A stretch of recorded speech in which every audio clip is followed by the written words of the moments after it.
Hello everyone, स्वागत है आप सभी के मेरे channel learn through current affair में। तो आज हम 1 एंड 2 जुलाई के लेटेस्ट करंट अफेयर कवर करने वाले इस वीडियो के अंदर। सबसे पहले हम बात करेंगे, पहले क्वेश्चन से स्टार्ट करेंगे। देखो, मैं क्वेश्चन फॉर्मेट में सारे करंट अफेयर का अपडेट लाता हूँ, जैसे कि एग्जाम में प्रीलिम्स लेवल के एग्जाम से पूछा जाता है। उसी पैटर्न को फॉलो करते हुए सारे स्टैंडर्ड क्वेश्चन बनाए जाते हैं जिनकी एक्सपेक्टेशन अच्छी होती है एग्जाम के अंदर। तो आज के एक जुलाई और 2 जुलाई के कुछ 11 क्वेश्चन हैं जिनको हम कवर करेंगे एक्सप्लेनेशन के साथ। और मेरी एक वेबसाइट भी है जिस पे आप जाके, जिसका लिंक बायो में है यूट्यूब के, वहाँ पे जाके आप एग्जाम फॉर्मेट में भी इसको प्रैक्टिस कर सकते हैं। स्टार्ट करते हैं फर्स्ट क्वेश्चन से, ठीक है। पहले क्वेश्चन से स्टार्ट करते हैं।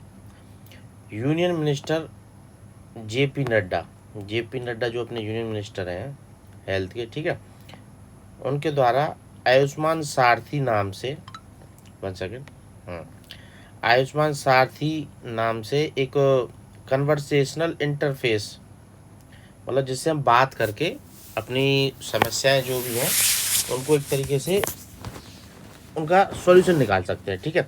इस तरीके का इंटरफेस लॉन्च किया गया है।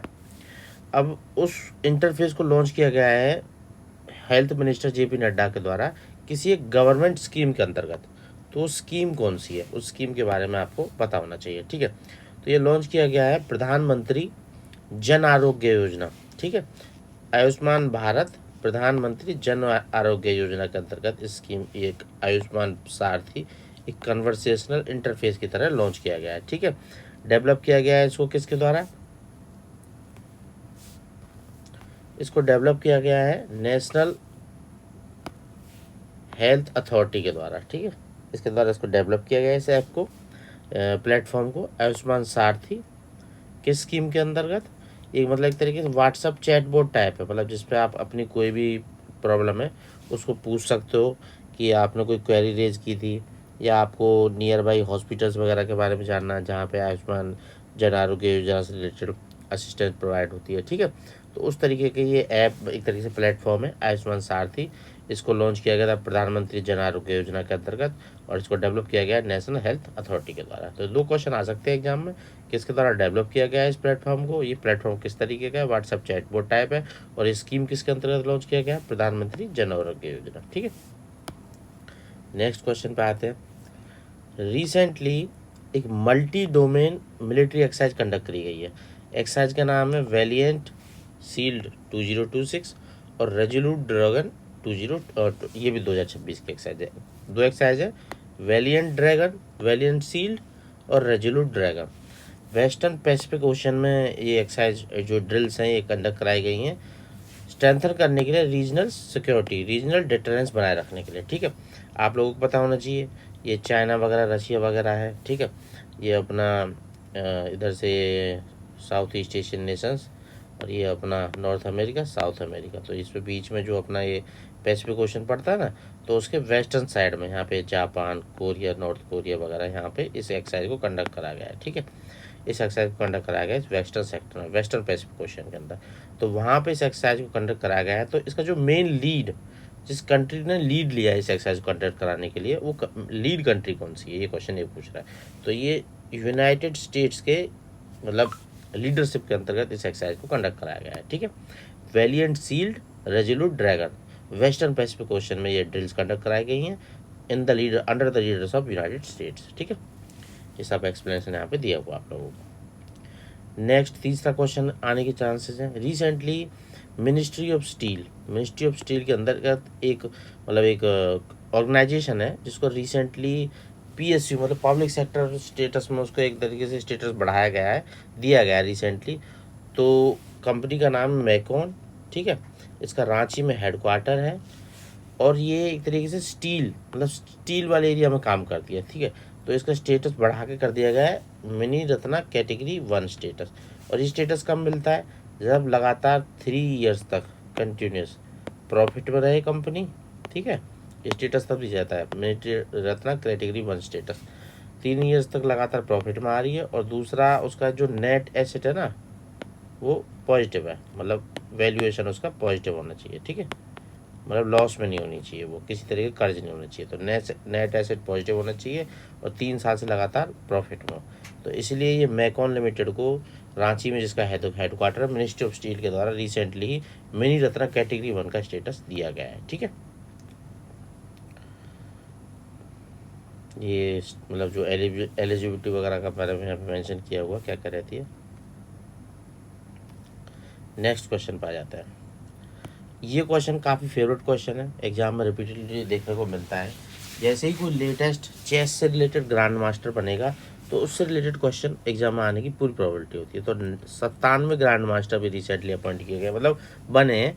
उसके लिए एक स्कोर चाहिए होता है ग्रैंड मास्टर बनने के लिए, 2500 का फाइड रेटिंग चाहिए होती है, उसके बाद ही ग्रैंड मास्टर बनते हैं। ठीक है, तो ये रिसेंटली जो बने हैं वो है हर्षवर्धन जी भी। नाम याद रखना है, एग्जाम में बस डायरेक्टली यही पूछा जाता है कि कौन बने हैं, कौन से नंबर के, 97। इस साल काफ़ी लोग बने हैं, 92, 93, 94, मतलब 5-6 लोग बन चुके हैं जनवरी से अब तक, मतलब 6 महीने के अंतर्गत। तो 97 हर्षवर्धन जी भी हैं। लेटेस्ट 1-2 याद रखोगे, उसी से आपका क्वेश्चन कन्वर्ट हो जाएगा। ठीक है, नेक्स्ट आ जाते हैं। 30वां एडिशन कंडक्ट कराया गया था। ये एक इंटरनेशनल मैरीटाइम एक्सरसाइज है, मतलब मैरीटाइम ड्रिल है, समुद्री इलाकों में एक्सरसाइज कंडक्ट कराया जाता है। एक्सरसाइज का नाम है रिम पैक 2026। ठीक है, तो ये जो बाइनियल मतलब 2 बार एक्सरसाइज होती है। ठीक है, नवल ड्रिल है। इसको किस कंट्री के द्वारा होस्ट कराया गया है। ठीक है, तो रिम पैक का फुल फॉर्म पहले पता होना चाहिए, रिम ऑफ पैसिफिक। ठीक है, रिम ऑफ पैसिफिक एक्सरसाइज है ये। इसको होस्ट कंट्री है यूनाइटेड स्टेट्स, इसके द्वारा कंडक्ट कराया जाता है। और कहाँ पे कंडक्ट कराया गया है, जो इसके हवाईयन आइलैंड है ना, उसके अराउंड। ठीक है, ये आप लोगों में बताई जाती है, नॉर्थ अमेरिका, साउथ अमेरिका, ये अपने रशिया, चाइना वगैरह, ये साउथ ईस्ट, ये अपना पैसिफिक ओशन है। तो यहीं पे ये हवाईयन आइलैंड पड़ता है, यहाँ पे बीच में, सेंटर में पैसिफिक ओशन के नॉर्थ साइड में। तो वहाँ पे इस एक्सरसाइज को कंडक्ट कराया गया है। एक्सरसाइज का नाम है रिमपैक और ये बाइनियल एक्सरसाइज है। किसकी लीडरशिप के अंतर्गत, यूनाइटेड स्टेट्स की लीडरशिप के अंतर्गत। ठीक है, जिस पॉइंट को हाईलाइट कर रहा हूँ वो एग्जाम पॉइंट ऑफ व्यू से इंपॉर्टेंट है, वहीं से क्वेश्चन आएगा। प्रोजेक्ट से रिलेटेड बात कर लेते हैं। ये क्वेश्चन काफ़ी आते हैं, प्रोजेक्ट जो भी लेटेस्ट न्यूज़ में रहते हैं उससे क्वेश्चन उठाता है एग्जामिनर। प्रोजेक्ट का नाम है ब्रह्मांक। ठीक है, नाम याद रखना, ब्रह्मांक प्रोजेक्ट है, जिसको रिसेंटली, ये मतलब एक तरीके का स्ट्रेटेजिक इंफ्रास्ट्रक्चर प्रोजेक्ट है, जिसको एग्जीक्यूट किया जाता है BRO, मतलब BRO के अंतर्गत चलता है ये प्रोजेक्ट। BRO के अंतर्गत मतलब ये रोड वगैरह बनाती है, बॉर्डर रोड ऑर्गेनाइजेशन है ये। तो ये अपने जम्मू लद्दाख इधर की तरफ भी ऑपरेशनल है, नॉर्थ ईस्ट में भी ऑपरेशनल है। ठीक है, जितने भी बॉर्डर वाले एरिया वहाँ पे ये ऑपरेशनल है। तो उसके काफ़ी प्रोजेक्ट इसके चलते रहते हैं। एक प्रोजेक्ट इसका प्रोजेक्ट ब्रह्मांक। तो इस प्रोजेक्ट ब्रह्मांक के अंतर्गत ये किस वाले एरिया में रोड्स बनाती है। ठीक है, रोड्स मतलब इंफ्रास्ट्रक्चर प्रोजेक्ट जो भी होंगे, ब्रिजेस, रोड्स वगैरह, जहाँ पे बॉर्डर वाले एरिया में। तो ये एक्टिव है अरुणाचल प्रदेश और असम वाले एरिया में। ठीक है, ये 2 एरिया है इसके प्रोजेक्ट ब्रह्मांक के अंतर्गत BRO के द्वारा ऑपरेशनल। ठीक है, स्ट्रेटेजिक मतलब ऑल वेदर कनेक्टिविटी, रोड्स को बनाना, ब्रिजेस को बनाना, अपग्रेड करना, मेंटेन करना, इसका मेन पर्पज है। कॉरपोरेट मित्रा स्कीम लॉन्च की गई है। ठीक है, मतलब जो छोटी कंपनियां रहती हैं ना, जैसे MSME वगैरह, तो उनको हेल्प करने के लिए कॉरपोरेट मित्रा लॉन्च किए गए हैं। मतलब कॉरपोरेट जैसे अपने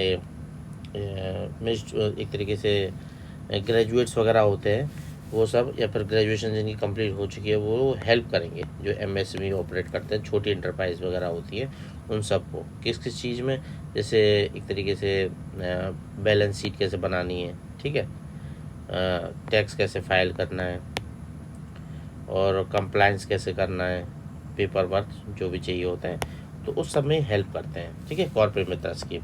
तो ये स्कीम एक तरीके से फ्लैगशिप इनिशिएटिव है किस यूनियन मिनिस्ट्री के द्वारा, जो कंप्लायंस बर्डन है MSME पे उन पर रिड्यूस करने के लिए।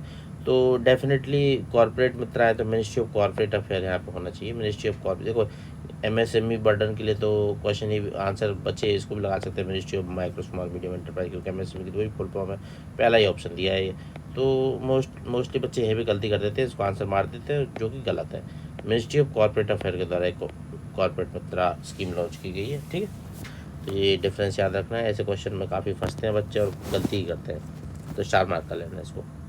ठीक है, नेक्स्ट क्वेश्चन पे आ जाते हैं। 90 किलोग्राम का एक ब्रॉन्ज स्टैचू बना है, ठीक है, ब्रॉन्ज का स्टैचू बनाया गया है। इंडिया के फिजिशियन महर्षि सुश्रुता। अब आपने नाम सुना होगा इसका, नहीं सुना होगा तो मैं बता देता हूँ। सुश्रुता है ना, वो फादर ऑफ सर्जरी बोले जाते हैं, ठीक है, फादर ऑफ सर्जरी बोलते हैं इनको।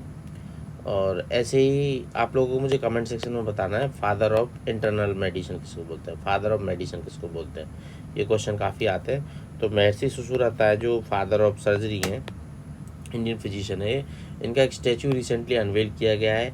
एक बाहर की कोई यूनिवर्सिटी है, इंस्टीट्यूशन है, वहाँ पे इसका स्टैचू बनाया गया है, ठीक है। तो वो कौन सी यूनिवर्सिटी है, देखो फादर ऑफ सर्जरी है तो सर्जरी से रिलेटेड कोई यूनिवर्सिटी होगी, देख लीजिए, थोड़ा मिल जाए तो। रॉयल कॉलेज ऑफ फिजिशियन, और दूसरा Harvard medical college US, royal college of surgeons, देखो यहाँ पे आ गया। तो लगभग लगभग थोड़ा एक आइडिया लग सकता है कि इसके चांस ज़्यादा है। तो ये वही यही करेक्ट आंसर है, royal college of surgeon of Edinburgh, Scotland में ये, ठीक है। वहाँ पे इनका स्टैचू रिसेंटली अनवेल किया गया है। स्टैटिक क्वेश्चन आ सकता है कि महर्षि सुश्रुता क्या है, फादर ऑफ सर्जरी को बोला जाता है महर्षि सुश्रुता, ठीक है। नेक्स्ट क्वेश्चन पे आ जाते हैं। Which Indian city officially renamed prominent road adjoining United State consulate as Donald Trump avenue. मतलब कि यूनाइटेड स्टेट का कॉन्सुलेट है इस रोड पे, तो इसको रोड को नाम दे दिया डोनाल्ड ट्रंप एवेन्यू, ठीक है, डोनाल्ड ट्रंप एवेन्यू। क्यों? एक बायलेटरल टाइज को सेलिब्रेट करने के लिए, और साथ साथ जो अमेरिका का 250 में इंडिपेंडेंस एनिवर्सरी मनाई जा रही है ना, उसको सेलिब्रेट करने के लिए यूनाइटेड स्टेट कॉन्सुलेट के सामने एक प्रोमिनेंट रोड है, उसको नाम दे दिया डोनाल्ड ट्रंप एवेन्यू। तो ऐसा किया गया है रिसेंटली हैदराबाद के अंदर।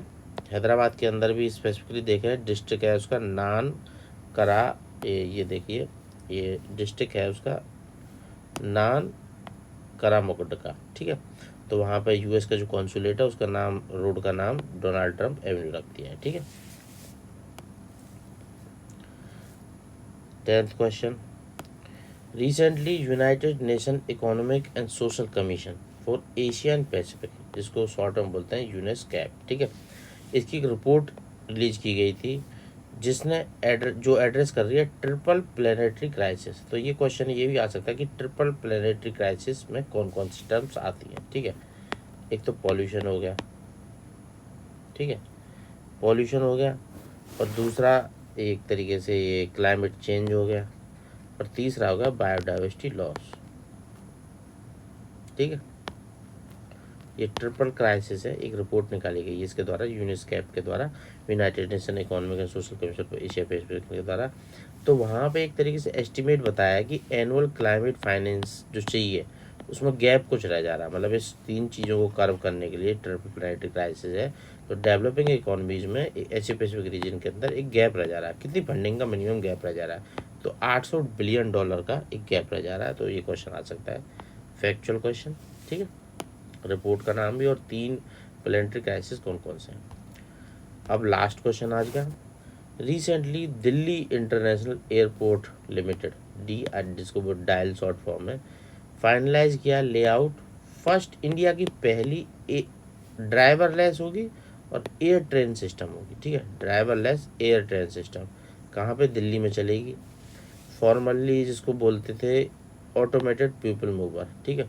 तो टोटल प्रपोज लेंथ कॉरिडोर की कितनी है उसकी, जो ये driverless air train system dial Delhi international airport limited के द्वारा चलाई जाने वाली है, ठीक है। तो लेंथ है 7.7 किलोमीटर। मेन पर्पज है दिल्ली के जितने भी हैं T1 T2 T3 जो टर्मिनल्स हैं उन सबको कनेक्टिविटी प्रोवाइड करना है, ठीक है। ड्राइवरलेस एयर ट्रेन सिस्टम चलाए जाएंगे वहाँ पे, जिसको ऑटोमेटेड पीपल मूवर भी बोलते थे। तो उसका लेआउट आ गया 2028-29 तक ये ऑपरेशनल हो जाएगा, ठीक है। 7.7 किलोमीटर की ये लाइन रहने वाली। तो ये कुछ इंपॉर्टेंट क्वेश्चन थे लास्ट 2 डेज़ के, 1 और 2 जुलाई। इसी तरीके से डेली करंट अफेयर अपडेट पाने के लिए क्वेश्चन फॉर्मेट में सब्सक्राइब करें मेरे चैनल को। साथ ही साथ अगर आप डेली बेसिस पे कुछ देर चाहते हैं तो वेबसाइट की लिंक मैंने अपने बायो में डाली हुई है यूट्यूब के, वहाँ पर जाकर आप क्वेश्चन फॉर्मेट में, मतलब क्विज फॉर्मेट में भी अटेम्प्ट कर सकते हैं। तो आज के लिए इतना ही, थैंक यू ऑल।